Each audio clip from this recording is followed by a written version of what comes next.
सुद्धा पाप पाप आहे. तुम्ही एक दिवस तुम्ही लोकांना लेकरांना तर पाण्यापासून वंचित ठेवायला लागले, हे पाप आहे. हे फेडा वागणार आहे कुठं ना कुठे कुठं मांडला. ठीक आहे, हे ठराव मांडला 2 मिनिटासाठी. आपण त्यावेळेस सगळ्यांनी एकमत बी होईल असं मला वाटतं. इथं काल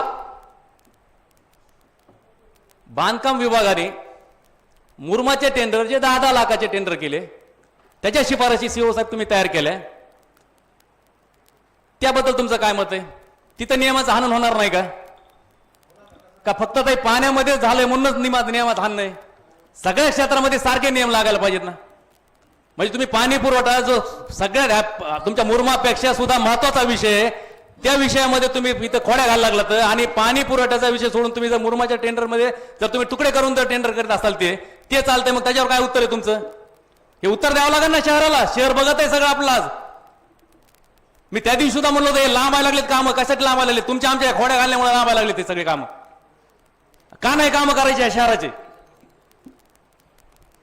मी म्हणतो ज्याला नाही त्याच्यामध्ये ज्याच्या वॉर्डमध्ये 10 लाखाचे काम 10 लाखामध्ये काम पूर्ण होत नाही, त्यांनी सांगावं, लिहून द्यावं मला की हे 10 लाखात काम पूर्ण होते, काम माझं घेऊ नको त्याच्यामध्ये. मला हे 20 लाखामध्ये पाहिजे, मला 50 लाख पाहिजे होतं. आणि पाणी पुरवठ्याच्या कामामध्ये जर निजामभाई हे पद्धतीने जर आपण असं पुढे जाणार असतो ते 100% चुकीचं. हे तुम्ही जिम्मेदारीने बोललो तुम्हाला. मी तुम्हाला निर्णय घ्यायचे असतील तर सगळ्या क्षेत्रामध्ये सारखे घ्यावं लागतं. तुम्हाला बांधकामामध्ये बी तेच घ्यावं लागतं. तर मी सभागृहासमोर सांगतोय, मी हे तुम्हाला सगळ्यांना, तुम्हाला आम्हाला सगळ्यांना ह्याचं उत्तर द्यावं लागेल. जर चुकीचा ठराव मांडला ना आणि तुम्ही जर सगळे शांत बसले ना, ती मूक संमती मांडली जाते.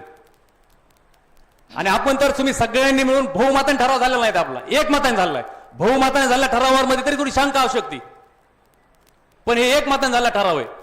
त्या ठरावामध्ये सुद्धा तुम्ही वाक्य वाढून याच्यामध्ये लिहिले तर सरळ सरळ हे तुम्ही सभागृहाचा अपमान करायला तुम्ही.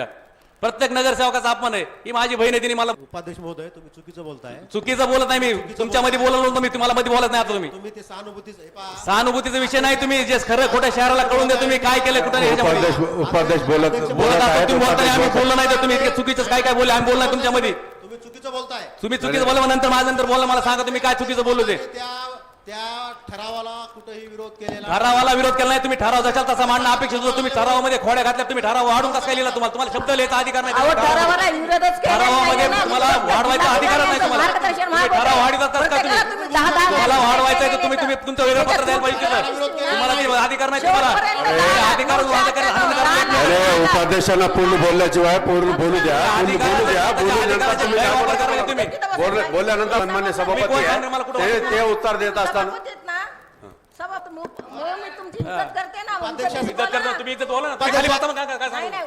तुम्ही कोण? मला खाली सर्व शहर बघत आहे ताई, सर्व शहर बघत आहे. त्यांना उत्तर देऊ द्या, नंतर तुम्ही काय बोलायचं बोला. मला खाली उपाध्यक्ष साहेब बोलत असताना मान मर्यादा ठेवा. मान मर्यादा ठेवा. बोलत असताना मान मर्यादा ठेवा. मान मर्यादा मान मर्यादा बोला. तुम्ही मान मर्यादा बोला तर मी बोला. मान मर्यादाच बोलतो. आम्ही गिव्ह रिस्पेक्ट तसं मान्य नाही. तुम्ही बोलणार आम्ही ते जमणार नाही तसं. आम्हाला जमणार नाही. आम्हाला खाली जमणार. तुम्ही ते जमतो तुम्हाला. त्यांना उत्तर देऊ द्या, त्यांना त्यांचा बोलू द्या, नंतर तुम्हाला काय बोलायचं.